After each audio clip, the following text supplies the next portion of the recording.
They sailed across endless oceans long before maps or compasses existed. Ancient mariners crossed vast distances using only the stars, the waves, and their own profound knowledge of the natural world. This video will reveal the forgotten secrets that allowed these early explorers to achieve the impossible.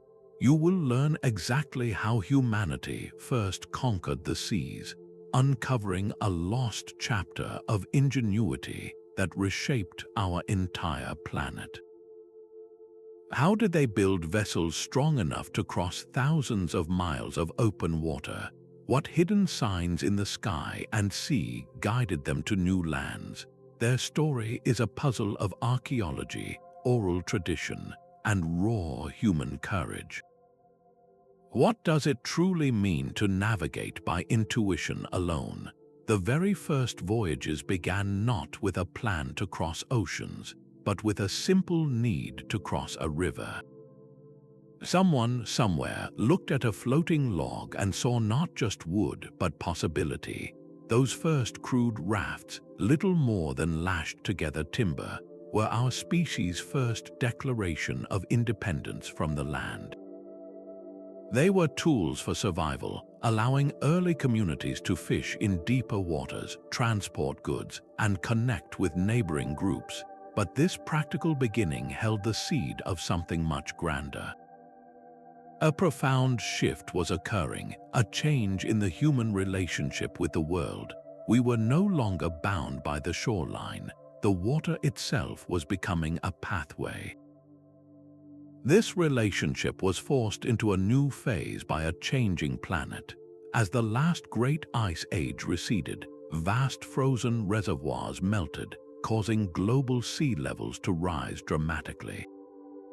For communities living along the coasts, this was not a slow, abstract concept.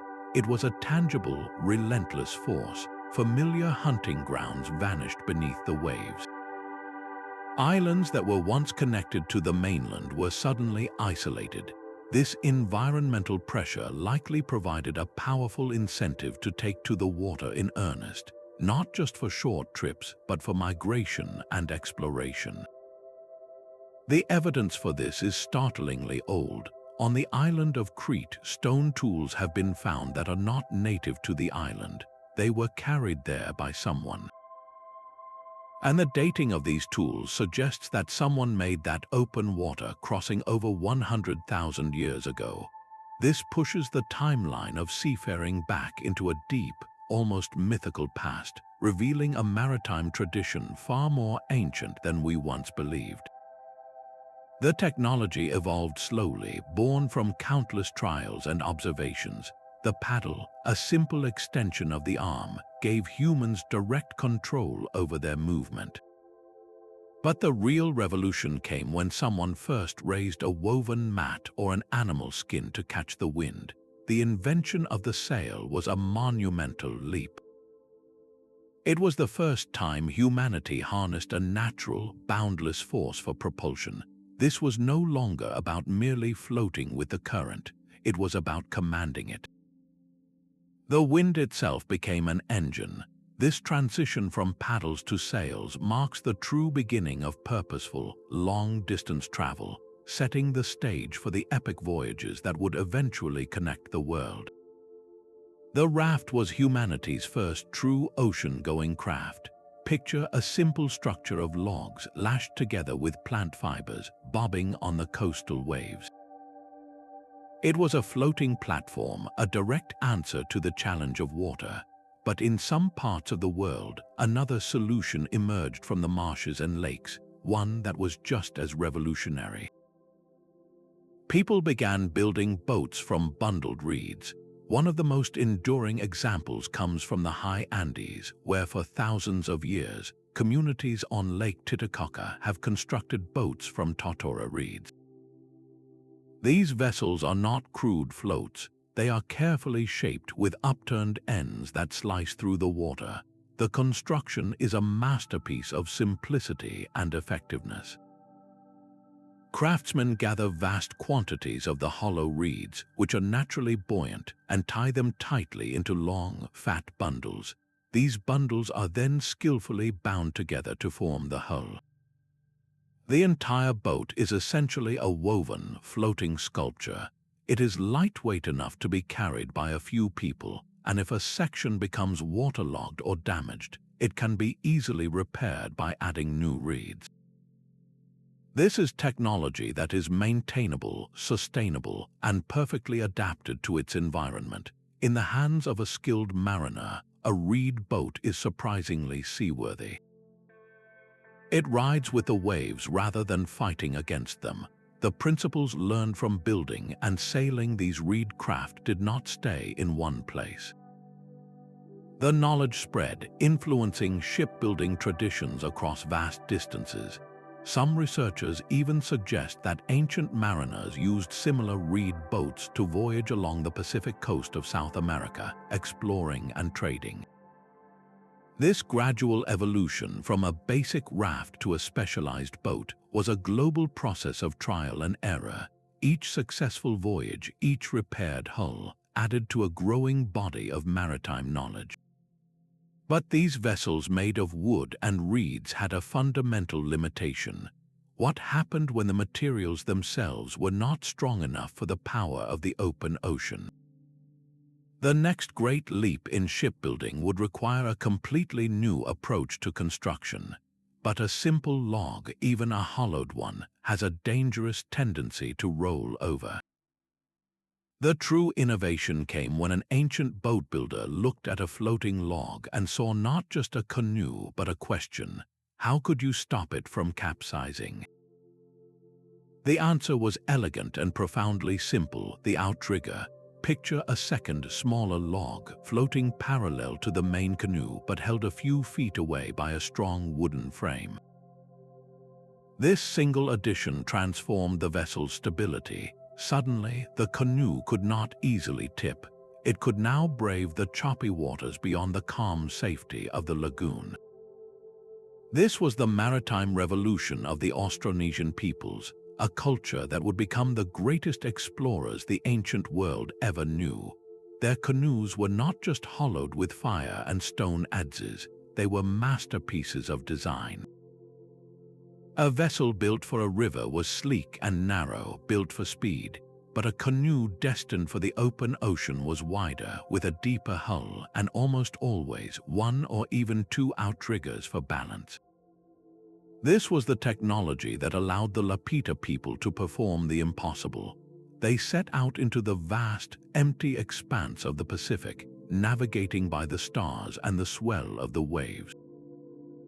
They carried with them everything needed to start a new life: plants, animals, and their culture, all in these sophisticated outrigger canoes. Their voyages connected islands separated by thousands of miles of open ocean, creating a web of trade and migration that forever changed the human map of the planet. This was not just boat building, it was the creation of a key that unlocked the world's largest ocean. And with that key in hand, they needed an engine. The next great leap was to harness the invisible force that pushed them forward, the wind itself. That simple woven mat, raised to catch the wind, was an idea that changed the world. It was the moment a boat stopped being a thing you pushed and started being a thing you guided. The sail did not have a single birthplace. It was a brilliant solution that emerged independently across the globe, wherever people lived with water and wind. In ancient Egypt, they crafted sails from woven papyrus reeds to travel the Nile, their vessels moving silently against the current. In Mesopotamia, boats on the Tigris and Euphrates rivers used square sails made of leather or woven cloth. And far away in the Pacific, Austronesian explorers were perfecting their own triangular sails made of woven leaves, sails that could be angled to catch the wind from any direction. The earliest sails were simple squares on a single mast, a direct way to harness a following wind, but the principle was everything. It reduced the exhausting physical labor of paddling, allowing small crews to travel immense distances without tiring. A boat was no longer limited by human muscle. It was now a system, a partnership between the hull, the sail, and the sailor. This changed the very purpose of a voyage. With the wind as their engine, travel became more efficient, more predictable, and far more economical. A single sailboat could carry more trade goods, more people, more of everything needed to establish new communities across the water. The boat itself was transformed from a coast-hugging transport into a true vessel of discovery, a self-contained world capable of crossing vast, empty stretches of ocean. But mastering the wind created a new and more profound challenge. Once you were out of sight of land, propelled by a force you could not control, how did you know where you were going? The invention of the sail demanded the birth of a new science, the art of finding your way in a featureless blue wilderness. The sky became their map. For an ancient mariner adrift on a dark sea, the stars were not just points of light, they were a living, rotating clockwork of immense reliability. Every single night, the same constellations would rise from the same point on the horizon, travel across the sky, and set in a predictable location. The first step to mastering this celestial map was pure, disciplined observation. Generations of sailors spent their lives memorizing this dance. They did not have written charts, they carried the entire sky in their minds. They knew that when a specific bright star, like Sirius, rose just as the sun set, it signaled the beginning of a particular season for travel. They learned to recognize the star paths, the invisible highways across the ocean defined by the rising and setting points of key celestial bodies. The Polynesian navigators developed this into an art form so precise it was like a mental instrument. They conceptualized a star compass, dividing the horizon into 32 sections, each named for a star that rose or set there. To steer east, you would keep your canoe aligned with the rising point of a star assigned to that direction. As the night progressed and that star moved, you would simply shift your guidance to the next star rising from that same eastern sector. Your course was a constant, living connection to the heavens. In the northern hemisphere, one star held a special, almost magical significance, Polaris, the North Star. Because of its position almost directly above the Earth's North Pole, Polaris appears nearly motionless in the sky.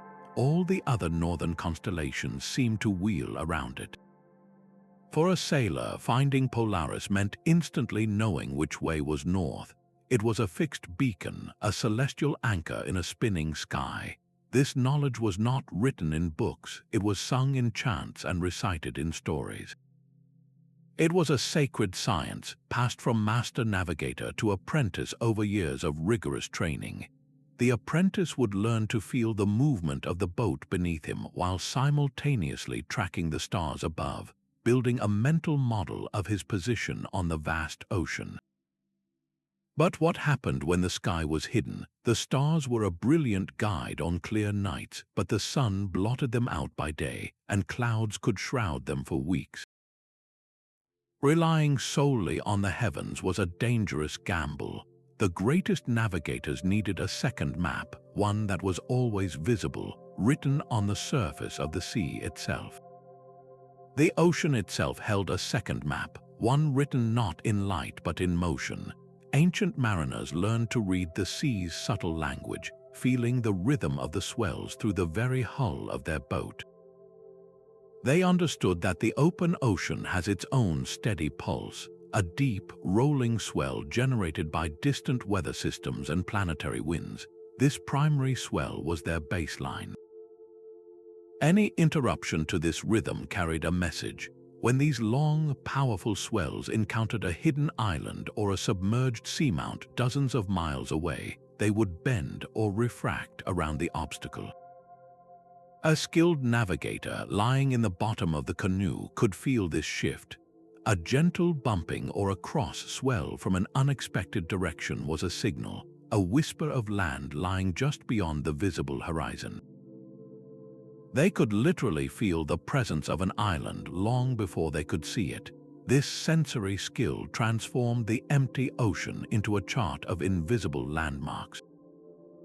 They also learned to interpret the smaller, choppier waves that rode atop the swells. A sudden, chaotic pattern might indicate a strong, localized current, while a specific texture on the water's surface could reveal a tidal stream flowing from a distant archipelago. Knowledge of the great ocean currents was like knowing the major highways of the sea. In the Pacific, the mighty Kuroshio Current, a vast river within the ocean, flows northward along the coast of Asia. A mariner could use its powerful flow to speed a journey, or, crucially, know to avoid it if it would sweep them far off course. In the Indian Ocean, the warm Agulhas current sweeps down the eastern coast of Africa. Understanding these forces was not optional, it was a matter of survival. This profound literacy, this ability to decipher the endless messages written in water and motion, allowed them to navigate with a confidence we would struggle to replicate even with modern tools. But the sea was not the only living guide. The sky above and the water below were both filled with other travelers who knew the way. A lone tern flying purposefully over the open sea was not just a bird, it was a message. Ancient mariners understood that different bird species were living extensions of the land. Certain birds, like terns and noddies, are coastal feeders. They fly out to sea in the morning to fish, but they must return to their nests on land each evening. Spotting these birds in the afternoon, especially if they were carrying food in their beaks and flying in a straight, determined line, was a powerful indicator. The navigator would simply note the bird's direction of flight, a path leading directly home to an unseen shore. Other birds, like the albatross, are true ocean wanderers, rarely touching land for years. Knowing the difference was critical. The presence of an albatross told you were in the deep ocean, while a tern was a promise of nearby land. This knowledge formed a biological compass, a living guide that pointed the way. The ocean's surface offered its own clues. Patches of specific seaweed or floating logs and vegetation were more than just debris, they were pieces of a puzzle. A certain type of seaweed with a limited range, drifting in a current, could reveal that a particular island group was upwind. Navigators learned to recognize these floating signposts, understanding that they were carried by the same ocean currents that pushed their own vessels. They were reading the ocean's own drift patterns, but perhaps the most subtle and brilliant skill was reading the sky itself. A seasoned navigator would watch the horizon not for land, but for a specific kind of cloud. A stationary, puffy cumulus cloud that seemed to linger day after day in an otherwise empty sky was a major clue. Islands heat up under the sun, causing the air above them to rise. This rising air cools and condenses, forming a cloud that seems to be anchored to the landmass below, even if that land is still dozens of miles beyond the horizon. The cloud was a ghostly reflection of the island, a beacon visible long before the island itself emerged from the sea. This entire system of navigation was a profound conversation with the environment. It was not a collection of separate tricks, but a single, fluid practice. The navigator constantly synthesized everything: the feel of the swells beneath the hull, the position of the stars, the flight of a bird, the shape of a cloud. His mind became a living chart, constantly updating his position in a vast and trackless world. This deep, symbiotic relationship with nature was their true instrument. But the wind that filled their sails and the clouds that guided their way were part of a larger, more powerful system, the ever-changing moods of the weather itself. A sudden drop in pressure, a subtle shift in the wind's scent, these were the first whispers of danger. For an ancient mariner, a storm was not just an inconvenience, it was an existential threat. Their survival depended on an intimate, learned understanding of the sky's moods. They watched the clouds with a diagnostician's eye. High, wispy cirrus clouds, known as mare's tails, often signaled the approach of a warm front and the bad weather that could follow. A sinking, heavy feeling in the air and a certain coppery tint to the sunset were read as urgent warnings. The behavior of wildlife was another critical signal. Dolphins might suddenly head for deep water, and seabirds would fly determinedly toward land, sensing the drop in atmospheric pressure long before the first dark cloud appeared. This knowledge was not written in any book. It was a living library of observation passed down through generations.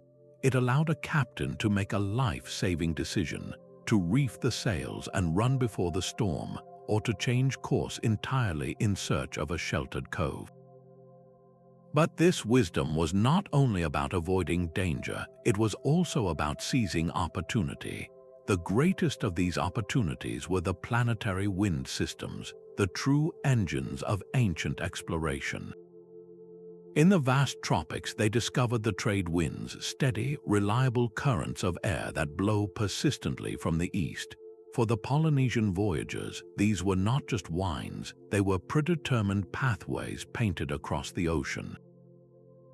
A navigator setting out from the Marquesas Islands knew that by sailing with the southeast trades, he could reliably reach the Hawaiian Islands, a journey of over 2,000 miles. He could plan his voyage around these winds, confident that nature itself would provide the thrust for much of the journey. This predictability transformed the ocean from a terrifying gamble into a navigable space.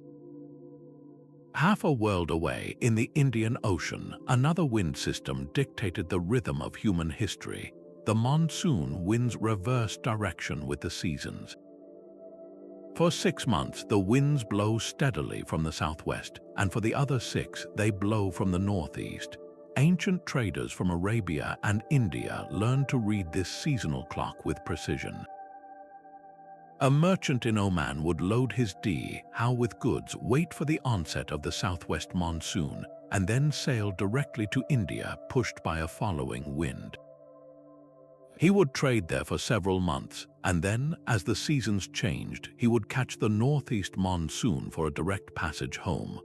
This knowledge created a reliable maritime highway, linking the civilizations of East Africa, Arabia, and India in a continuous cycle of exchange. Spices, textiles, glass, and ideas flowed back and forth on these seasonal winds. This was the birth of scheduled international trade, all powered by a deep understanding of the sky. With the wind as their willing partner, these ancient mariners could now plan journeys that spanned oceans.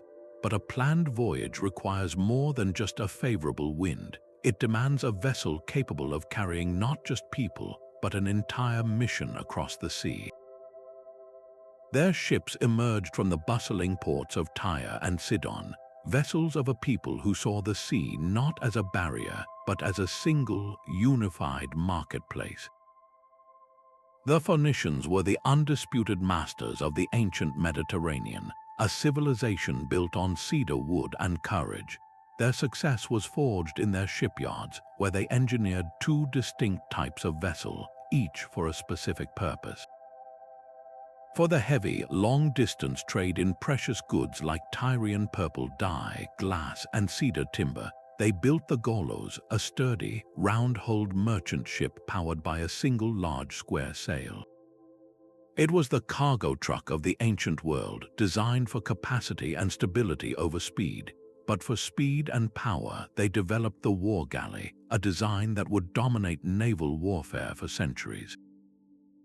The bireme, with its 2 stacked banks of oars, and later the trireme with 3, were the ultimate expressions of maritime force. These were hybrid engines of movement.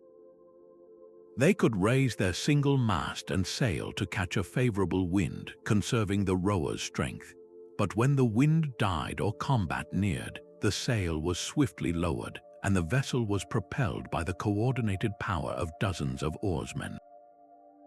This combination of sail and oar gave them an unparalleled tactical flexibility, allowing them to travel great distances and then maneuver with precision in battle or through treacherous coastal waters.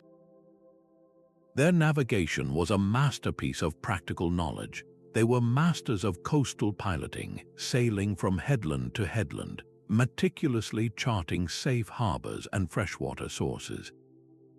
At night, they steered by the stars, using the Little Bear constellation, our Ursa Minor, as their guide long before the Greeks popularized the use of Polaris.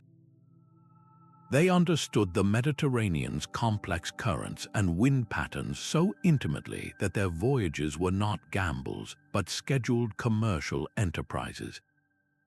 This expertise allowed them to weave a web of trade colonies across the entire Mediterranean, from Carthage in North Africa to Cadiz in Spain. They were more than merchants, they were cultural conduits. Their most enduring export was not a spice or a metal, but their revolutionary system of writing, a phonetic alphabet that was far simpler to learn than the complex scripts of Egypt or Mesopotamia. This alphabet would be adopted and adapted by the Greeks, forming the very foundation of Western written communication. Their ambition did not stop at the Pillars of Hercules, what we call the Strait of Gibraltar.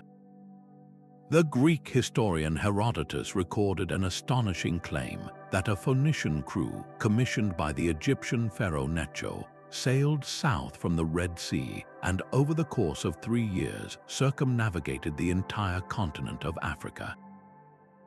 Herodotus himself was skeptical, noting their report that at one point the sun was on their right hand to the north. This very detail, which seemed so unbelievable to a Mediterranean Greek, is precisely what confirms the story's truth for modern astronomers, as it accurately describes the view from the southern hemisphere. Whether this epic journey truly happened remains debated, but the very fact it was plausible speaks volumes about their legendary reputation. The Phoenician legacy was a simple, powerful idea that the sea could be a highway to wealth, power, and knowledge.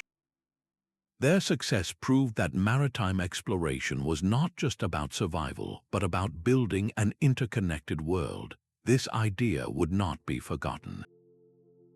It would eventually be seized and expanded upon by another rising power, a civilization from the Italian peninsula with an insatiable appetite for empire. A double-hulled canoe, a wā-kolua, is not merely a boat, it is a floating island. 2 long, sleek hulls carved from massive trees and lashed firmly together with braided coconut fiber create a stable platform capable of carrying an entire community and everything it needs to survive. This was the vessel that set out from the heart of Polynesia, from islands like Tahiti and the Marquesas, on voyages of deliberate discovery. Their destination was not a known place on a map, but a hypothesis, a belief that land existed somewhere beyond the empty horizon. The Polynesian expansion across the Pacific is the single greatest story of exploration in human history, a migration that settled the last vast wilderness on Earth. Their canoes reached the distant triangle of Hawaii to the north, the lonely, windswept shores of New Zealand to the south, and the incredibly isolated Easter Island to the east. Each of these journeys spanned thousands of miles of open ocean. These were not desperate flights or accidental drifts, they were planned missions of colonization. The crews were carefully selected, including men and women, warriors and farmers. Their cargo was the very stuff of life, live pigs and chickens, seedlings of taro, breadfruit and coconut, and the sacred symbols of their ancestors. They were sailing to found a new society, and they planned to return to tell others the way. The success of this grand project rested entirely on the mind of one individual, the Master Navigator. This person was not just a captain, but a living library, a scientist, and a priest. From childhood, they underwent a rigorous apprenticeship, memorizing a vast and complex body of knowledge. They learned the star compass, the names and rising and setting points of hundreds of stars. They knew that when the constellation of Matariki, the Pleiades, appeared in the pre-dawn sky, it was the season to sail north to Hawaii.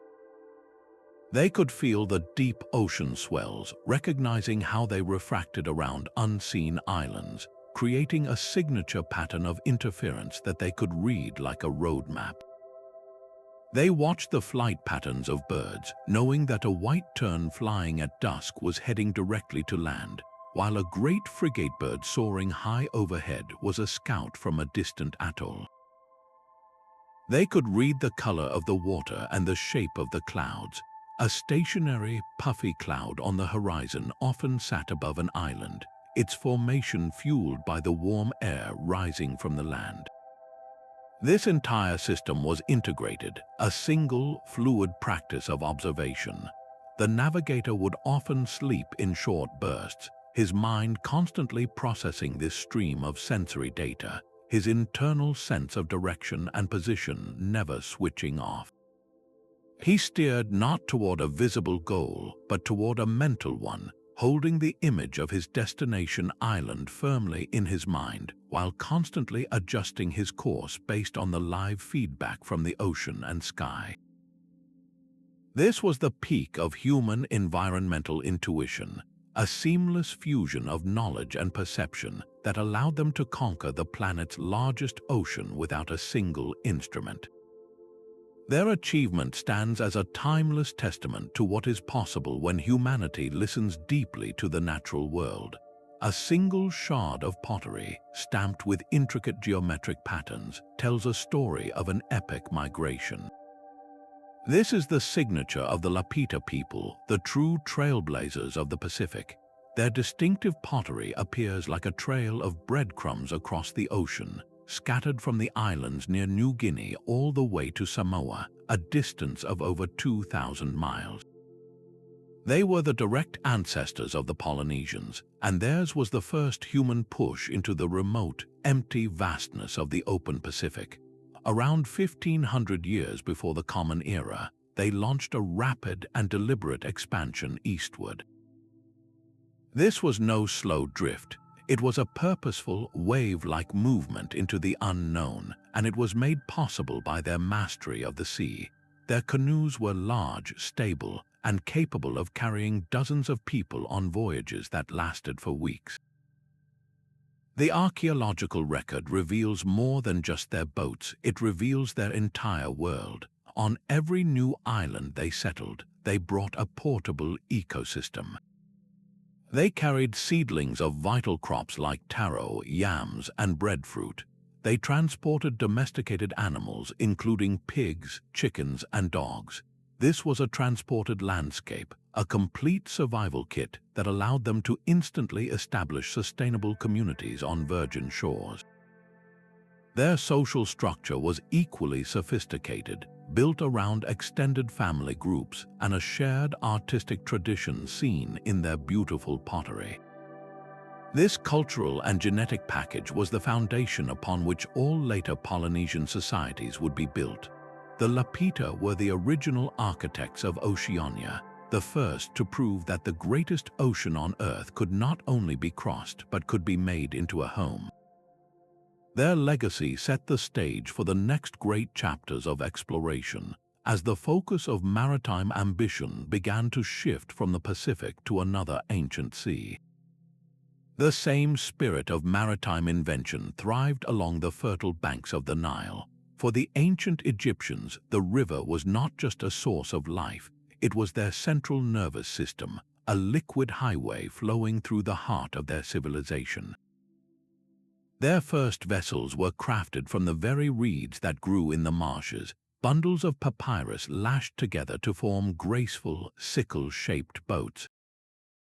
These were the workhorses of the river, used for fishing, transporting goods, and conducting religious ceremonies, but the ambition of the pharaohs soon demanded something more.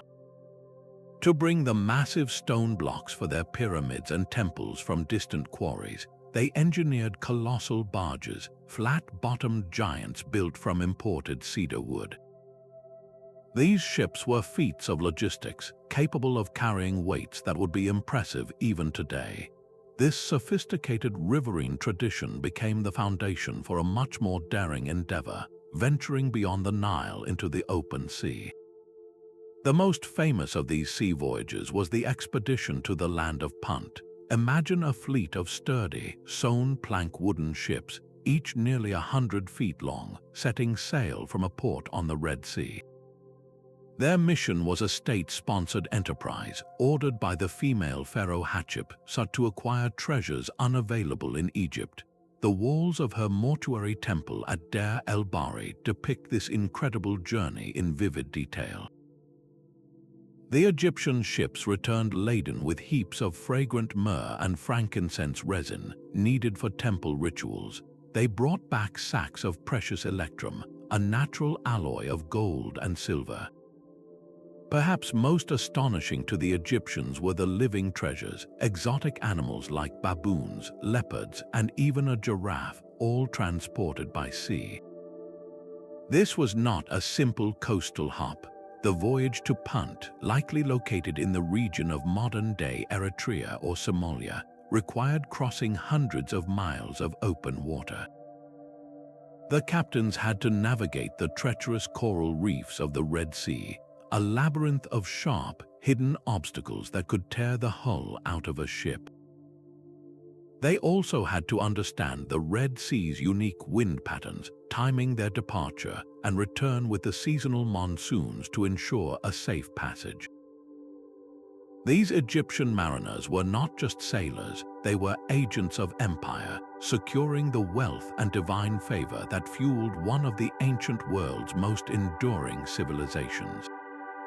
Their accumulated knowledge of ship design, cargo management, and seasonal navigation became a vital part of the Mediterranean's shared maritime heritage, a legacy that would soon be inherited and expanded by a new power rising in the Aegean. The harbor at Knossos was a symphony of motion and color, a gateway to the world. On the island of Crete, a unique civilization arose with the sea as its lifeblood. The Minoans did not just live beside the water, they built their entire identity upon it, forging the world's first true sea empire, a thalassocracy, around 2,000 years before the Common Era. Their power was not measured in vast armies conquering inland territories, but in the sleek, fast ships that patrolled the wine-dark Aegean. These vessels were a radical departure from what had come before. Minoan shipwrights developed a revolutionary feature, the strong central keel. This backbone of the ship, running the length of the hull, provided immense structural strength, allowing their galleys to withstand the punishing waves of the open sea. It was a leap in engineering that transformed a coastal craft into a true ocean-going vessel, capable of long, purposeful voyages far from the safety of any shore. With these advanced ships, the Minoans wove a web of commerce and influence that stretched across the entire eastern Mediterranean. They became the indispensable middlemen of the Bronze Age world. Their ships carried copper from Cyprus, tin from Anatolia, and precious ivory from Egypt, returning with finely crafted Minoan pottery, exquisite jewelry, and the distinctive artwork that became a mark of luxury and sophistication. This cultural influence is frozen in time on the island of Thera, modern Santorini. The breathtaking frescoes of Akrotiri, preserved under volcanic ash, depict a society intimately connected to the sea. We see detailed scenes of their graceful ships with their high, curving prows, sailing past vibrant port towns while dolphins leap in the waves. This was not just decoration, it was a celebration of their maritime soul. Their dominance was so complete that they could project power without building fortress walls around their palaces. The sea itself was their primary defense, and their navy was their shield. This golden age of Minoan Thalassocracy, however, was not destined to last. A cataclysm of almost unimaginable scale was brewing just 70 miles to the north. The colossal volcanic eruption of Thera around the 16th century before the Common Era was one of the largest in human history. It sent tsunamis crashing against the northern coast of Crete, blanketed fertile fields in thick layers of ash, and likely shattered the climate for years. The Minoan fleet, the very source of their power, was probably devastated in the harbors.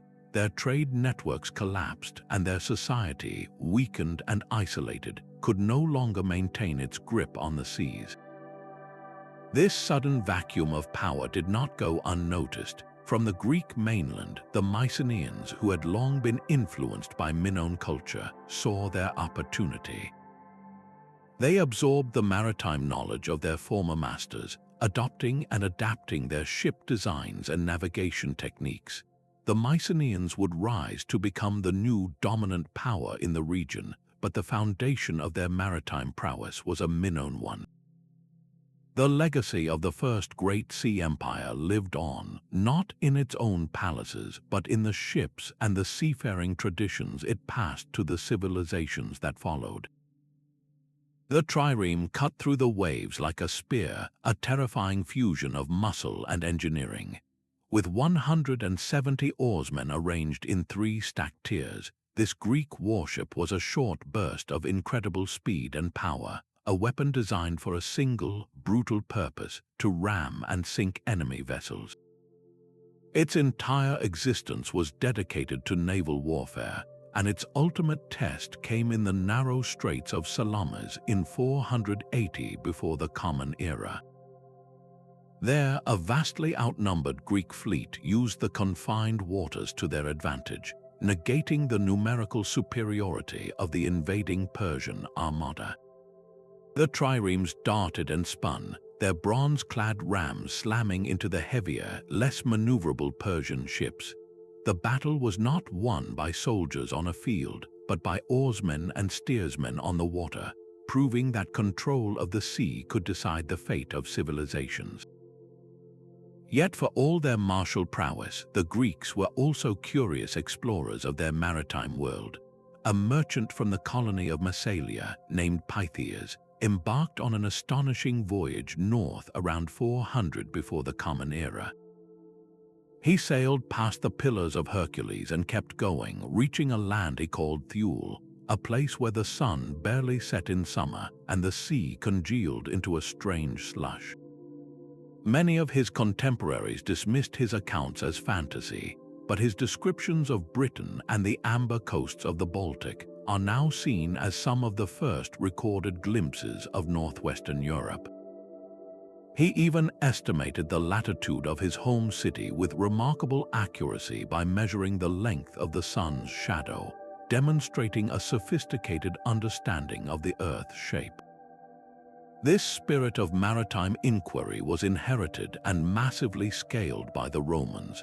While their legions marched, their merchant ships sailed, creating an economic web that bound the empire together. These were the true workhorses of Rome, sturdy, round-hulled vessels with massive square sails that plied established sea lanes from Britain to India. They carried Egyptian grain to feed the million inhabitants of Rome, Spanish olive oil for cooking and lamps, and British tin for bronze. To guide these vital cargo ships into often treacherous harbors, the Romans became master builders of maritime infrastructure. They constructed lighthouses like the famous Pharos at Dover, whose fire would have been a beacon of safety and imperial order in the dark, promising a safe port and a cleared customs house. This logistical mastery extended to the military. The Roman navy, though less celebrated than its legions, was the essential supply line that allowed armies to be projected across the Mediterranean, securing coasts and swiftly putting down rebellions.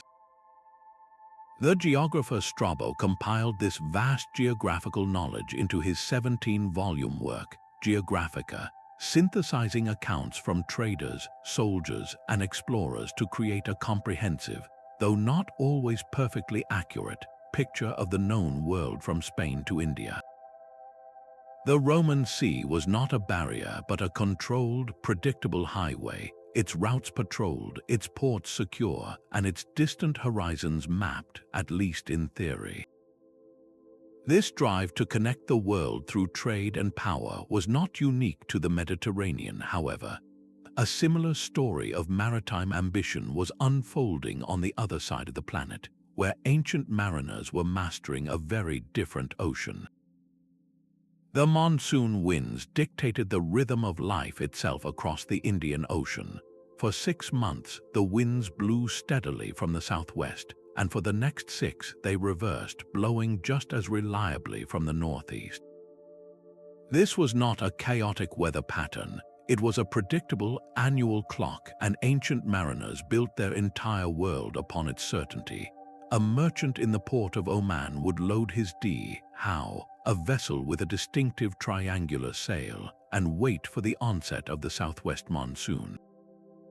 This wind would carry him directly to the Malabar coast of India, a journey of over 1,000 miles. He would trade there for months, and then, as the seasons turned, he would catch the northeast monsoon for a direct passage home. This was not exploration, it was scheduled international commerce, a maritime highway that ran on time, powered by the sky. This network was ancient, connecting civilizations long before the rise of Rome. Mesopotamian merchants from Dilmun sailed to the Indus Valley, trading in copper and lapis lazuli. The Egyptians of the New Kingdom sent expeditions to the fabled land of Punt for frankincense and ebony. The entire ocean basin was a single, interconnected marketplace. The most sought-after treasures were the spices of India and the islands beyond. Black pepper was so valuable it was used as currency, weighed out like gold. Cinnamon, cloves, and nutmeg traveled from the distant Spice Islands, passing through many hands on their journey west. Pearls from the Persian Gulf, silk from China, and ivory from East Africa all flowed along these liquid routes. What made this system so unique was its cooperative nature. Unlike the militarized trade of the Mediterranean, the Indian Ocean was largely a zone of peaceful exchange. Arab, Indian, Persian, and later Chinese merchants shared port facilities and navigational knowledge. They did not need to conquer to trade. They only needed to understand the shared language of the wind and the waves. A sailor from Gujarat might share his star charts with a trader from Yemen, who in turn would explain the currents along the African coast. This created a melting pot of ideas far beyond mere goods. Shipbuilding techniques, astronomical observations, and even religious beliefs were exchanged in the bustling ports of Calicut and Zanzibar. This was globalization in its earliest form, a testament to what humanity can achieve through mutual benefit rather than conquest. While this vast network thrived on shared knowledge, another ancient civilization was perfecting a different kind of maritime tradition, one of colossal ships and epic voyages of diplomacy.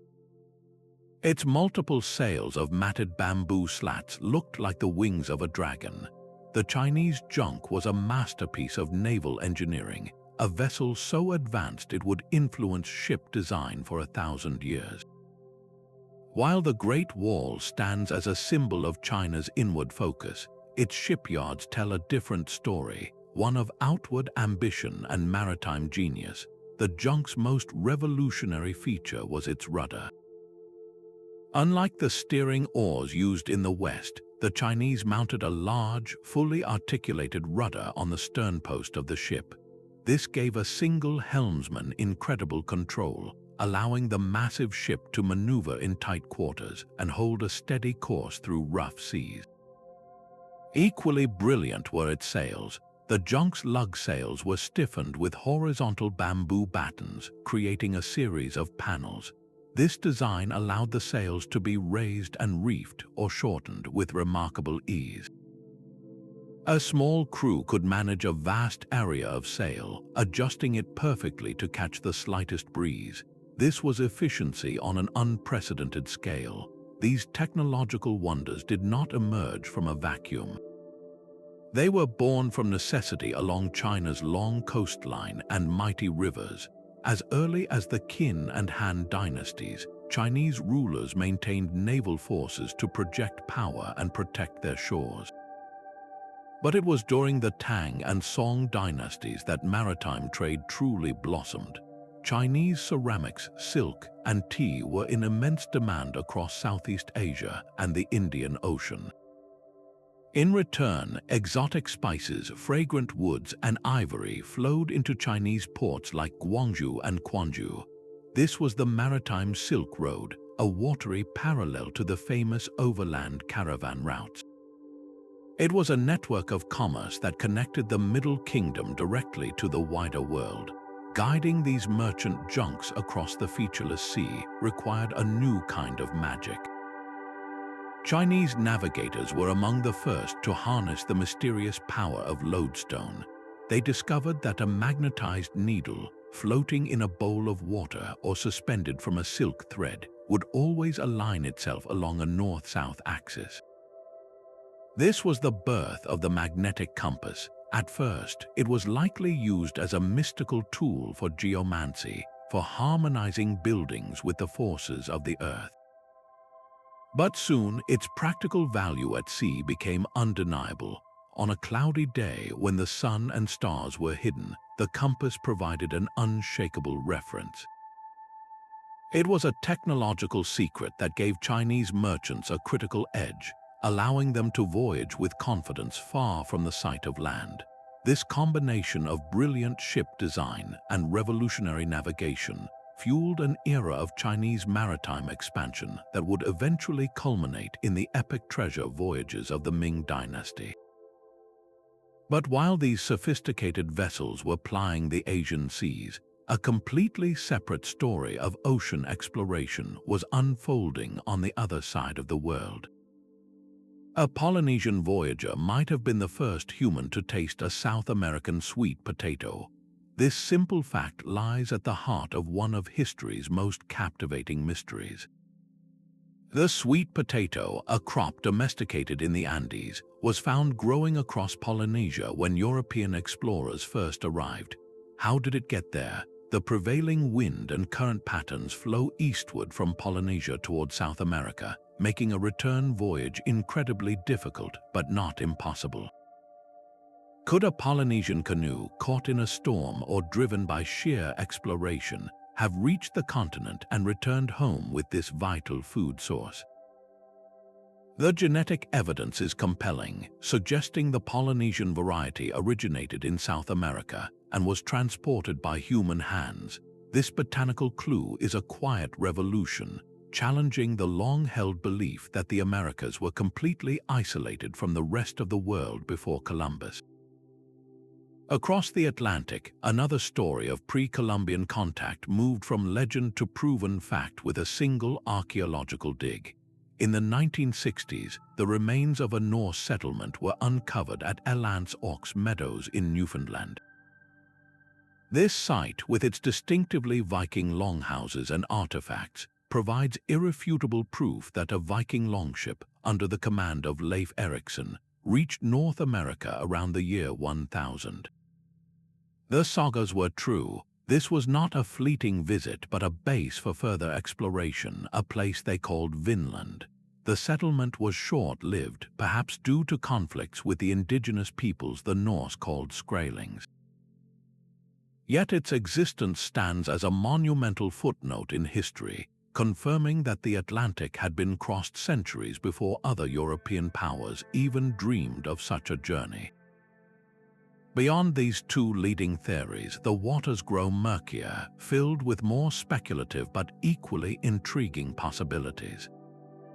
Could Phoenician sailors, the master traders of the ancient Mediterranean, have been blown off course into the currents that flow toward the Americas? Some point to alleged Phoenician inscriptions in Brazil, though most scholars dismiss these as natural rock formations or modern forgeries. Another tantalizing theory suggests that Chinese explorers from the Ming Dynasty, with their colossal treasure ships, might have reached the New World. The idea is fueled by interpretations of old maps and certain cultural parallels, but the hard, archaeological evidence remains elusive. these debates are not just academic squabbles. They draw upon botany, linguistics, and now genetics, each field offering a different piece of the puzzle. A shared word, a similar myth, or a contested DNA marker can ignite decades of controversy. While definitive proof for many of these transoceanic contacts is still lacking, the very possibility forces us to reconsider the narrative of human history. It hints at a world where the oceans were not absolute barriers, but potential highways for chance encounters that left only the faintest of traces. Its slender form cut through the North Sea mist like a blade. The Viking longship was more than a vessel, it was a predator perfectly adapted to its world. Its genius lay in its apparent simplicity. Unlike the deep, round-hulled merchant ships of the Mediterranean, the longship was shallow and incredibly flexible. Its hull was built using the clinker method, where overlapping planks were riveted together. This created a structure that could twist and bend with the waves, riding over swells instead of fighting them. A massive central square sail, often striped in red, provided power for the open ocean. But when the wind died or a stealthy approach was needed, the crew could deploy their oars, sliding them through ports along the gunwales. This combination of sail and oar made it a hybrid of terrifying versatility. Its shallow draft was its secret weapon. A longship did not need a deep water port. It could sail far up rivers, its dragon-headed prow clearing the way, and land directly on any beach. This meant a Viking raid could come from anywhere, striking deep into the heartlands of Europe with shocking speed. A monastery on a riverbank, once thought safe from sea-borne attack, was suddenly vulnerable. This very design, born for raiding, also made it the perfect vehicle for exploration. The same ship that terrorized the British Isles could carry settlers and their animals across the vast, empty stretches of the North Atlantic. They followed a stepping stone of islands, first settling the Faroes, then Iceland, and later the harsh, icy shores of Greenland. Each new landfall was a testament to their endurance and their ship's capability. The greatest of these journeys was led by Leif Erikson. Around the year 1000, he sailed west from Greenland, following rumors of a land sighted by a merchant blown off course. His longship, the quintessential tool of this northern expansion, carried him to a new continent, a place of wild grapes and vast forests he called Vinland. The archaeological site at Elance Ox Meadows in Newfoundland is the silent, stone proof of this incredible voyage, a Norse footprint in North America centuries before Columbus. Guiding these ships across a gray, often sunless ocean required a special kind of magic. Their primary tool was the sunstone, a crystal of Icelandic spar. On a completely overcast day, when the sun was invisible to the naked eye, a navigator could hold this crystal to the sky. By rotating it, he could find the point where the light passing through it polarized, revealing the hidden sun's position with eerie accuracy. This was not folklore, it was practical physics. They supplemented this with a deep, intimate knowledge of their environment. The flight path of a seabird returning to its nest at dusk could point the way to land. The presence of certain whales, which fed in specific areas, acted as a living map of the sea. They memorized the shape of waves as they reflected off distant coastlines, reading the water like a text. The Viking Age was a dramatic explosion fueled by this maritime mastery. Their ships were the key that unlocked the North, allowing them to be raiders, traders, and explorers all at once. Their legacy is a stark reminder that human courage, when paired with perfectly adapted technology, can conquer even the coldest and most forbidding seas. The navigator's true instrument was a song passed from parent to child across countless generations. In a world without writing, the ocean's deepest secrets were stored not on parchment, but in memory, recited in rhythmic chants that mapped the entire Pacific. An elder, a master navigator, would teach his apprentice a specific chant for a voyage from Tahiti to Hawaii. This was not poetry for entertainment. It was a technical manual set to rhythm.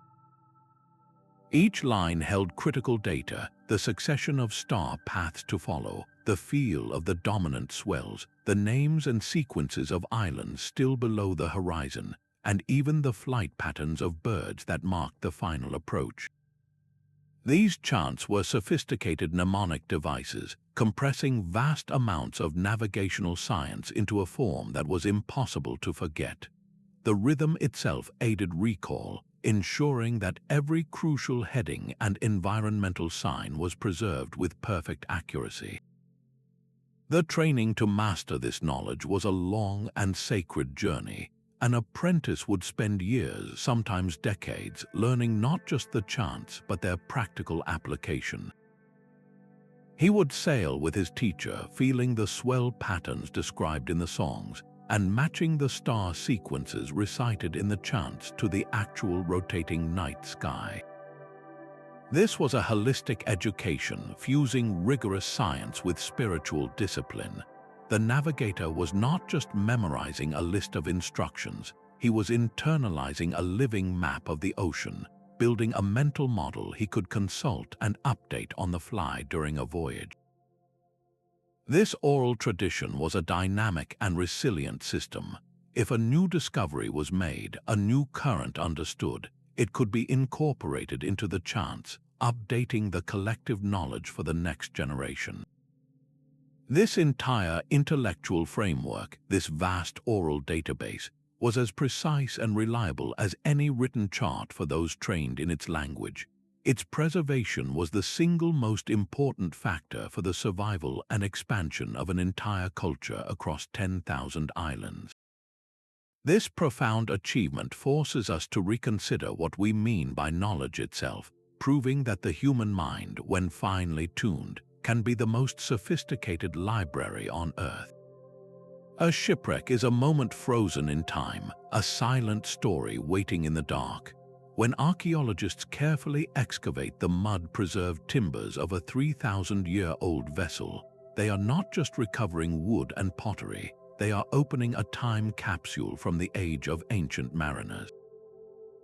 This tangible evidence is crucial, transforming legends into documented history. One of the most spectacular finds is the Uluburan shipwreck, discovered off the coast of Turkey.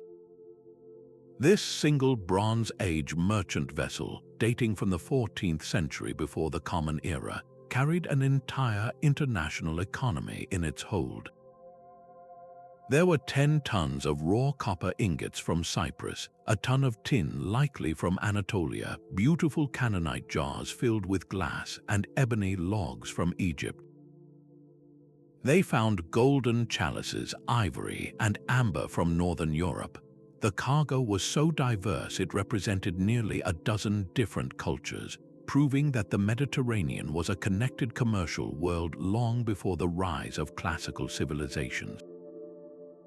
The very construction of the ship, with its cedar planks fastened by hardwood pegs, speaks volumes about the shipbuilding technology of the time. But it is the small, personal items that truly bring the sailors to life. A stone weight for measuring gold, a collection of seals, and even a wooden writing board, the briefcase of an ancient merchant. On the other side of the world, the discovery of ancient coastal settlements provides a different kind of proof. The Harappan civilization, flourishing in the Indus Valley over 4,000 years ago, built sophisticated ports like Lothal in modern-day India. Lothal featured a massive, engineered dockyard lined with baked bricks and equipped with a spillway to manage the tides. This was not a simple fishing village. It was a planned, operational harbor designed for loading and unloading cargo ships. Archaeological finds here include a Persian Gulf seal, suggesting direct trade with Mesopotamia, and bundles of cotton, which was likely one of the major exports sent across the ocean.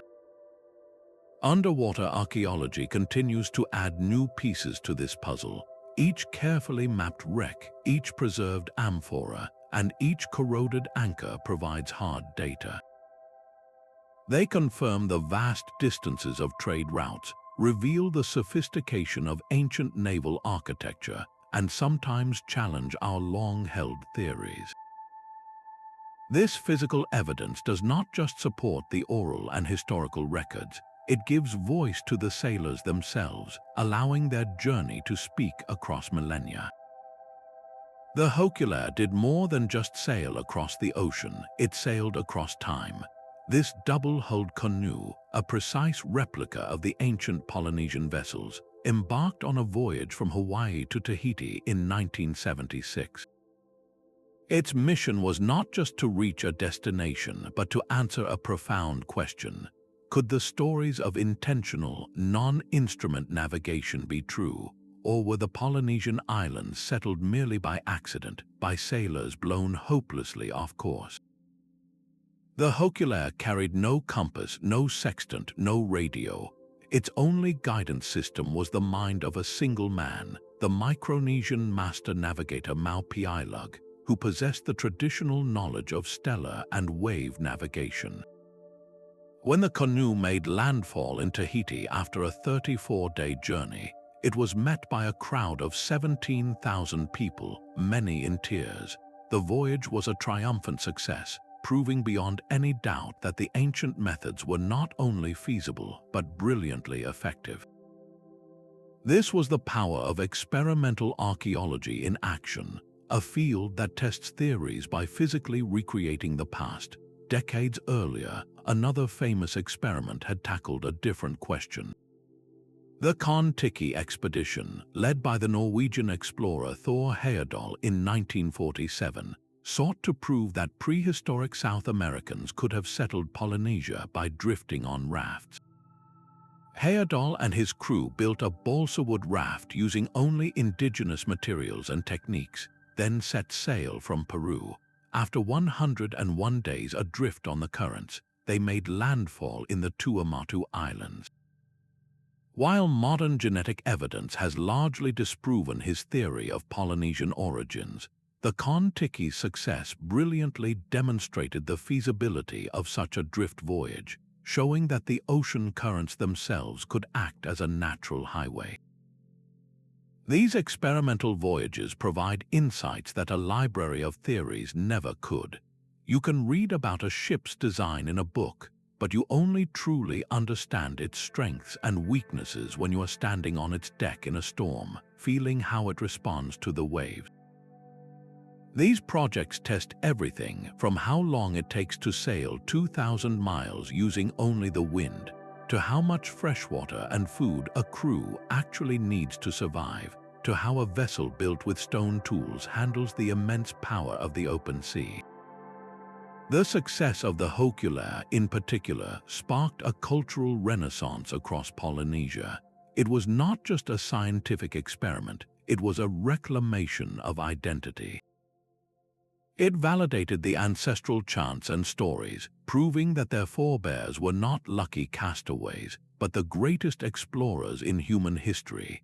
This hands-on approach forces us to confront the reality of ancient seafaring, not as an abstract concept, but as a tangible, physical achievement of endurance, skill, and profound intelligence. A ship laden with black volcanic glass from the island of Milos cuts through the Aegean waves, its cargo more valuable than gold to the people waiting on the mainland. This obsidian, sharper than any stone, was the key to superior tools and weapons, a necessity that drove men to sea despite the dangers. The motivations for ancient sea travel were rarely born from a simple desire for adventure, but from powerful, practical needs that made the risk worthwhile. At its core was trade, the lifeblood of early civilizations. Societies discovered that their own lands lacked certain vital materials, while distant shores held them in abundance. The demand for tin, an essential component for making bronze, created networks spanning continents.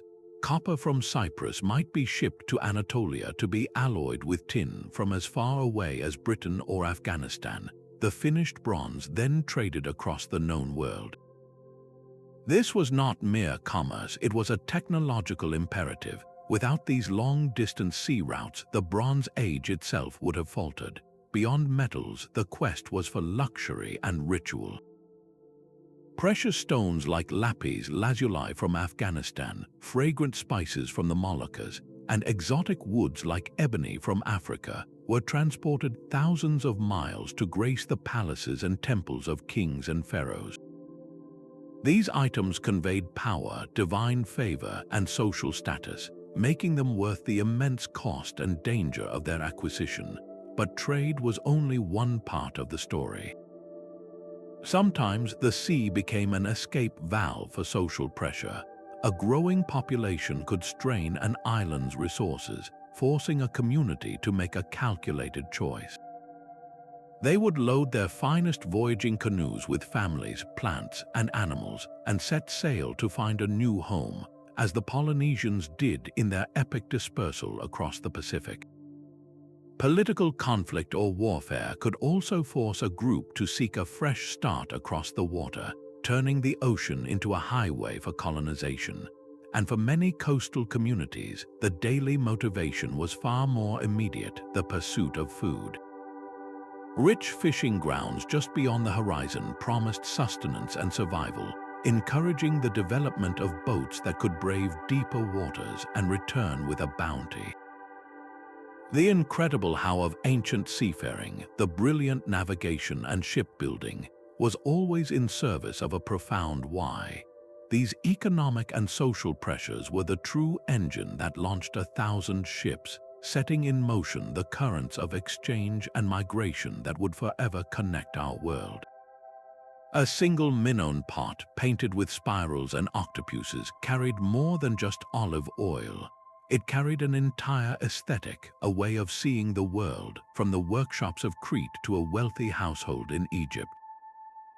This was the true cargo of ancient ships, an invisible trade in ideas that traveled just as far as any spice or ingot. The oceans were the world's first global network, a liquid highway for the exchange of cultures. Alongside bolts of silk and sacks of pepper, ships carried the seeds of revolution. Consider the humble chicken domesticated in Southeast Asia.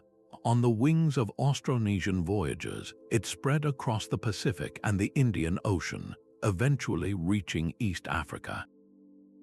There, it was not just a new source of food, but a creature that would become woven into local rituals and economies. The same was true for crops. Bananas from New Guinea enriched African agriculture. Wheat from the Middle East and cotton from India transformed diets and clothing across the ancient world. Each new plant was a silent immigrant, reshaping landscapes and enabling populations to grow. The exchange was never one way. Artistic styles flowed with the currents. Greek sculptors were deeply influenced by Egyptian techniques, while Hellenistic statues would later find their way to the temples of Gandhara in India, creating a unique blend of Greek and Buddhist art. The spiral motifs of the Lapita people may have inspired designs in Southeast Asia. A single artistic idea could travel thousands of miles, being reinterpreted with each new landing, creating a chain of creative inspiration across vast distances. Perhaps the most profound transfer was the gift of writing. The Phoenicians, master traders of the Mediterranean, carried their compact, phonetic alphabet with them to every port. The Greeks saw its immense utility, a system where a small set of symbols could represent all the sounds of a language. They adopted it, added vowels, and created the script that would later record the works of Homer and Plato. This single maritime exchange, the passing of an alphabet from one culture to another, became the very foundation of Western literature and philosophy. These were not simple copies. When a new idea arrived in a foreign land, it was adapted, blended with local traditions, and reborn as something new. This is cultural syncretism, the creative fusion that occurs at the crossroads of the world. The Roman god Neptune absorbed the attributes of the Greek Poseidon, who himself may have been influenced by earlier sea gods. Religious beliefs, mathematical concepts, and metallurgical secrets for smelting iron all spread along these maritime routes, sparking innovation far from their point of origin. This was a form of ancient globalization, a deep interconnectedness that ensured no major civilization developed in true isolation. The legacy of these ocean-borne conversations is all around us, in the words we speak, the foods we eat, and the very fabric of our shared human story. 10,000 years ago, the world's shorelines looked nothing like they do today. Vast amounts of water were locked up in continental ice sheets, exposing land bridges that connected continents and creating sprawling coastal plains where people lived and hunted. Then the planet warmed. As the last great ice age receded, all that frozen water returned to the oceans, and sea levels rose dramatically, not over centuries but over millennia, a relentless, creeping force that reshaped the entire map of human habitation. This was not a slow, abstract process for the people living through it. It was a tangible, generation-spanning reality. The very ground beneath their feet was disappearing. Coastal settlements were gradually inundated, forcing communities to retreat inland again and again. But for some, retreat was not an option, or perhaps the rising waters created a new and irresistible opportunity. What had been a continuous coastline would slowly fracture as valleys flooded and hilltops became islands. This geographical upheaval did not just displace people, it fundamentally changed their relationship with the sea. The water was no longer a boundary, it was becoming a highway connecting these newly formed islands. The necessity to travel between these emerging landmasses to maintain social ties, access resources, or simply find new homes would have provided a powerful, relentless incentive to improve boat technology and navigation skills. This was maritime adaptation forced by a changing planet. The climate was reshaping the very stage for exploration. Wind patterns and ocean currents, those invisible guides for ancient mariners, also shifted over time. A previously impassable stretch of ocean might suddenly become a navigable route thanks to a new, reliable wind. Conversely, a traditional coastal passage could become treacherous as currents intensified or storm patterns changed. The aridification of the Sahara Desert provides a stark parallel on land. As a once greener region turned to desert, populations were pushed toward the lifelines of the Nile River and the Mediterranean coast. This concentration of people along shorelines driven by environmental pressure would have naturally increased maritime activity, trade, and fishing, accelerating the development of seafaring technologies. To understand why the great Polynesian expansion happened when it did, or why the Phoenicians emerged as master mariners, we must look beyond human ambition alone. We have to consider the paleo-environmental context, the specific configuration of sea levels, winds, and resources that made certain voyages not just possible, but necessary. The environment was an active, dynamic partner in this story, opening some doors while closing others. This deep intertwining of human and natural history reminds us that our story is not separate from the story of the Earth itself. The Epic of Gilgamesh describes a perilous journey across the waters of death to find the secret of eternal life, a quest that feels deeply human even today. These ancient myths are far more than simple fables. They are the echoes of a time when the sea was the ultimate unknown, a realm of both tangible danger and profound mystery. For generations of listeners gathered around a fire, the story of the hero Jason and his Argonauts sailing to the edge of the world in search of the Golden Fleece was not just entertainment, it was a lesson in courage, treachery, and the rewards of venturing into the deep. But could these legends hold a kernel of historical truth? The philosopher Plato's tale of Atlantis, a sophisticated island empire that sank beneath the waves in a single day and night, has captivated imaginations for millennia. Many scholars now see it as a possible distorted memory of a real maritime catastrophe, the volcanic eruption that obliterated the Minoan civilization on Thera. The story's power lies in its plausibility, a magnificent sea power erased by the ocean's fury, surviving only as a cautionary tale passed down through the ages. On the other side of the world, Polynesian mythology is rich with the deeds of the demigod Maui. In one famous story, he fishes up the islands of the Pacific from the ocean floor. This is not just a charming creation myth, it is a brilliant piece of cultural coding. The story encodes critical navigational knowledge, teaching that islands rise from the submerged peaks of a vast underwater mountain range. A navigator hearing the tale of Maui would understand that islands exist in chains, that they are connected beneath the surface, and that finding one could lead to others. These narratives served a vital practical purpose. They were memory palaces built from story, preserving essential survival information across countless generations. Separating the metaphorical from the factual is the great challenge for historians. The lotus eaters from Homer's Odyssey were likely a poetic explanation for the very real disorientation and apathy caused by scurvy on long voyages.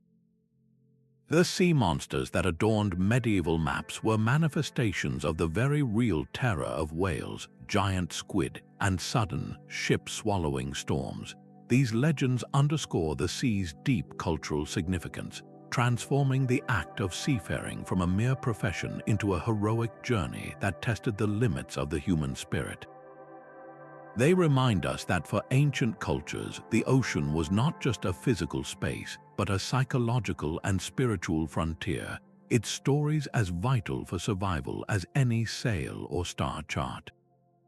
A voyage across the open ocean was a constant battle against scarcity. Every single resource was finite, and survival depended on ingenious, low-tech solutions. Fresh water was the most precious cargo of all. A crew could not drink the salt water around them, so they carried their lifeblood in large, sealed containers. In the Pacific, they used giant gourds and sections of thick, hollow bamboo, which were lightweight and naturally buoyant. In the Mediterranean, mariners relied on heavy ceramic amphorae, stacked carefully in the ship's hold. The amount they could carry literally defined the maximum length of their journey, creating an invisible boundary on the sea. Food was the next great challenge. There were no refrigerators or canned goods. They preserved protein by drying fish in the sun and wind until it was hard as wood, a technique that prevented spoilage for months. For sustenance, they carried durable staples like dried coconuts and fermented breadfruit paste, which provided vital energy and could withstand long periods at sea. Every meal was a carefully calculated part of the voyage logistics, but supplies were only half the battle. The vessel itself was under constant assault from wind, waves, and voracious marine worms. A sprung plank or a torn sail far from land was a death sentence unless the crew could fix it themselves. They carried a portable repair kit, including spare cordage made from braided coconut fiber, patches of woven sailcloth, and resins to seal leaks. They had to be carpenters, riggers, and sailors all at once, performing surgery on their own home in the middle of the ocean. Perhaps the most abstract limitation was the inability to accurately measure time. Without a clock, how could a navigator calculate his speed or maintain a precise course? He relied on a profound, internal sense of rhythm. He might estimate the vessel's speed by watching bubbles or debris float past the hull. He constantly updated his mental position based on the sun's passage, the shifting stars, and the feel of the currents. His mind became a living chronometer, integrating 1,000 small observations into a coherent sense of place and progress. This relentless adaptability was their true technology. Every successful landing was a triumph not of hardware, but of foresight and creative problem-solving, proving that human intelligence is the most powerful tool for exploration ever devised. The success of an ocean voyage rested as much on social order as on stellar navigation. A ship at sea was a floating village, a tiny, self-contained world where every role was vital and hierarchy meant survival. At the top of this structure stood the Master Navigator, a figure of immense authority. In Polynesian society, this man was more than a captain. He was a living library of sacred knowledge. His word was law during a voyage, for he alone held the mental map of the stars, the swells, and the distant islands. His status was earned through decades of rigorous training, often beginning in childhood, and his position was akin to that of a priest, mediating between the community and the vast spiritual forces of the ocean. Beneath him worked the skilled sailors, the steersmen who held the course through storm and calm, and the general crew who managed the sails, bailed water, and kept watch. On a Greek trireme, this hierarchy was even more pronounced, with a trirarch funding the ship, a kybernetes as the helmsman and second in command, and a piper setting the rhythm for the rowers, whose synchronized power was the ship's engine. This was not a democracy, it was a chain of command designed for swift, decisive action in the face of danger. The very existence of such a ship was a testament to social organization on land. Building a seagoing vessel was a massive communal effort. It required the coordinated labor of expert woodworkers, sailmakers, and rope makers, often funded and directed by a chieftain, a temple, or a king. In the Phoenician city-states, shipbuilding was a state-sponsored industry, with entire quarters of a city dedicated to the docks and workshops that produced their legendary fleets. The knowledge of how to build and sail these ships was precious, a form of intellectual property often guarded within families or guilds. A father would pass the secrets of reading the waves to his son, just as a shipwright would teach his apprentice how to select the perfect tree for a keel. This created dynasties of sailors where the sea was not just a profession but a birthright and a sacred trust. This tight-knit social fabric, woven from mutual dependence and shared risk, forged an unbreakable bond among crew members. They relied on each other for their very lives, creating a powerful shared identity that transcended the individual. The voyage was a microcosm of the society that launched it, reflecting its hierarchies, its values, and its collective will. Without this intricate social machinery, the most advanced ship would have been nothing more than a piece of wood, adrift and alone on an endless sea. Even the greatest seafaring traditions could not sail forever against the tides of change. For the Phoenicians, their mastery of the sea was no defense against the legions of Rome, an empire built for land conquest. One by one, their bustling ports and strategic colonies from Carthage to Cadiz were absorbed or destroyed. The Roman victory was so complete that it rerouted the very flow of Mediterranean trade, moving the center of economic gravity inland. The specialized knowledge of Phoenician shipwrights and navigators, once a fiercely guarded secret, slowly dissolved into the vast, homogenizing culture of the empire. This was a pattern repeated across the ancient world. A shift in political power could make ocean travel obsolete almost overnight. When a new dynasty or a conquering force redirected trade to overland caravans or different coastal hubs, the economic lifeblood that sustained long-distance voyaging simply dried up. The ships remained in port, the routes were forgotten, and the intricate knowledge that guided them faded from memory. In the frigid North Atlantic, the Vikings faced a different, more insidious enemy, a changing climate. The onset of the Little Ice Age, a period of sustained cooling that began in the 14th century, brought shorter growing seasons and more ferocious storms to the northern seas. The Viking settlement in Greenland, once a testament to their hardy adaptability, found itself isolated. The sea ice thickened, blocking the vital supply routes from Iceland and Scandinavia. The climate that had once been a challenging partner became an impassable barrier, and the Greenland colonies were slowly starved and abandoned, their stories left to freeze in the permafrost. The most fragile element of all was the knowledge itself. In cultures that relied on oral tradition, the death of a master navigator without a fully trained apprentice could break a chain of understanding that stretched back centuries. A single war, a famine, or a devastating disease could wipe out the elders who held the star chants and the wave lore in their minds. This was not a loss of data, but the extinction of a living science, a way of seeing the world that could not be easily recovered. The decline of these maritime traditions is a profound lesson in fragility. It shows us that a society's greatest achievements, its technology, and its accumulated wisdom are not permanent possessions. They require a specific environment, a stable economy, and a continuous line of teachers and students to survive. When those conditions vanish, the knowledge can vanish with them, leaving only whispers and ruins behind. Yet, as we will see, those whispers were never completely silenced.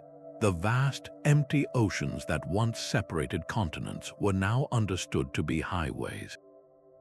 This profound shift in perception was the greatest legacy of the ancient mariners, a psychological map that later explorers carried in their minds.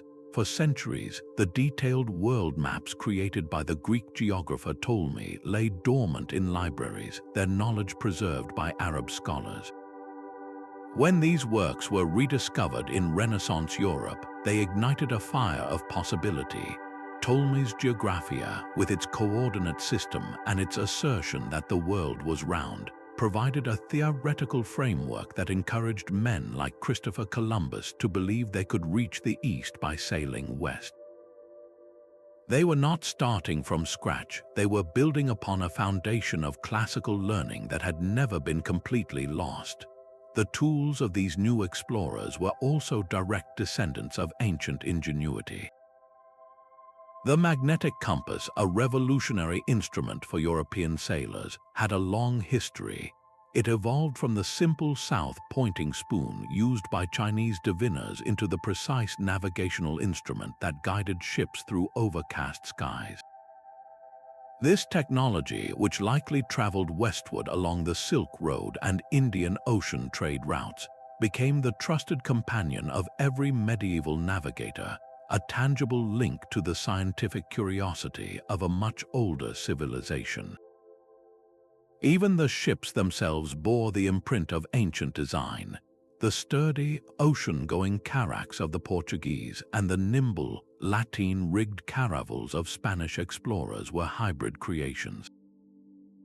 Their hull designs echoed the deep keels of Minoan galleys, while their sail plans combined the square rigs of the Atlantic with the triangular lateen sails perfected for centuries on Arabian dhows in the Indian Ocean.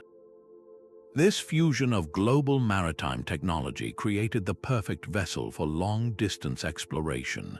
The caravel, in particular, with its ability to sail close to the wind, was the key that unlocked the West African coast and ultimately the Americas.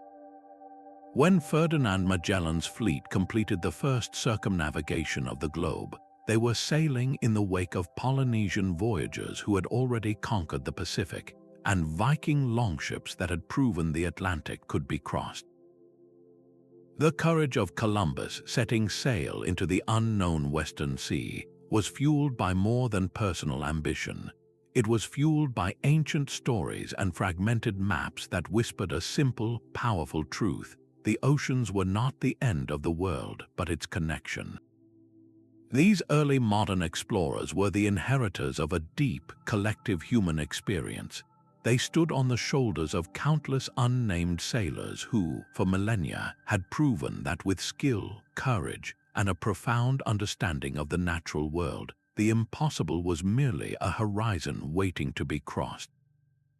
The globalized world we know today, with its continuous exchange of goods and ideas, began not in the 1500s, but in the moment the first raft was pushed from a shore into the waiting sea. The old ways are not lost, they are only sleeping. A profound cultural awakening began in the 1970s, a movement to pry ancient navigation from the pages of history and set it loose once more upon the waves. This was not a sterile academic exercise, it was a passionate revival of identity, ignited by the construction of a single canoe. The Hokulea, a precise replica of a traditional Polynesian double-hulled voyaging canoe, was built not with power tools but with the spirit of the ancestors. Its mission was audacious, to sail from Hawaii to Tahiti using only the methods of the ancient wayfinders, without a single compass, chart, or sextant. The success of that first voyage in 1976, guided by the Master Navigator Maupiilog, was a thunderclap that echoed across the Pacific. It was a living, breathing proof that the star paths and wave chants were not myth, but a sophisticated and reliable science. For Pacific Islanders, this was a reclamation of their heritage, a source of immense pride that countered generations of colonial narratives that had dismissed their ancestors as mere castaways. The Hokulea became a floating classroom, and its lessons sparked a renaissance. Today, young people across Polynesia are once again learning the star compass, their eyes turned not to screens but to the night sky, reconnecting with a knowledge that defines who they are. This movement is global. In Scandinavia, crews build and sail replicas of Viking longships, feeling the flex of the clinker-built hull in a North Sea swell. In the Mediterranean, enthusiasts have reconstructed Phoenician vessels, testing the seaworthiness of designs that once dominated ancient trade. These projects are far more than historical reenactments. They are acts of cultural healing, a way for communities to touch their past directly and demonstrate the profound validity of indigenous knowledge systems. The voyages themselves carry urgent messages for our time. The Hokulea's worldwide journeys are not just about navigation, they are platforms for environmental stewardship, promoting the protection of our oceans with a wisdom that understands the sea as a living relative, not a resource to be exploited. This modern revival proves that the knowledge of the ancient mariners is not a relic. It is a living, breathing resource, a compass that can guide us toward a future where we are once again in conversation with the natural world. Yet the ocean floor is a vast and secretive museum, holding answers we have only begun to guess. For all our recovered knowledge, profound mysteries about ancient seafaring still drift just beyond our reach. One of the most contentious debates centers on the very first human footsteps in the Americas. The established story tells of hunters crossing the Bering Land Bridge around 13,000 years ago. But could there have been an earlier wave of migration, a coastal route where people traveled in skin boats or dugout canoes, hopping from one resource-rich shoreline to the next? This coastal highway would have been erased by rising sea levels, its evidence now submerged under hundreds of feet of water. Finding proof is a monumental challenge, a search for ghostly settlements on an ancient, drowned coastline. The evidence for Polynesian contact with the Americas grows stronger with each new discovery. We have the sweet potato, a South American plant that was a staple across the Pacific long before Europeans arrived. But was it a single, chance encounter or part of a sustained exchange? Did Polynesian voyagers reach the coast of South America and return with more than just a tuber? Recent genetic studies hint at possible pre-Columbian mixing, suggesting that the story of human connection across the Pacific is far more complex than a single, accidental meeting. The full scope of these voyages remains one of history's most tantalizing puzzles. We know the ancient Egyptians reached the land of Punt, but the logistics of their long-distance Red Sea voyages are still shrouded in mystery. How did they organize these state-sponsored expeditions? Where were their home ports? And how did they navigate the treacherous coral reefs without detailed charts? The inscriptions at Deir el-Bahari show the glorious results, but they leave out the practical details of the journey itself. The search for these answers is now accelerating with new technology. Deep-sea submersibles can probe depths previously unreachable, scanning for the telltale outlines of ancient hulls or the scattered cargo of a lost merchant ship. Satellite imaging can detect subtle differences in ocean color that might reveal the silt patterns of a sunken river delta, pointing to a potential settlement site. Each potential discovery is a thread that could unravel our entire understanding of the past. These unanswered questions are not failures of research, they are the very engine of discovery. They remind us that history is not a closed book of settled facts, but a living, breathing story that is constantly being rewritten. The oceans, which gave up the first secrets of ancient mariners, still hold their deepest truths in the dark.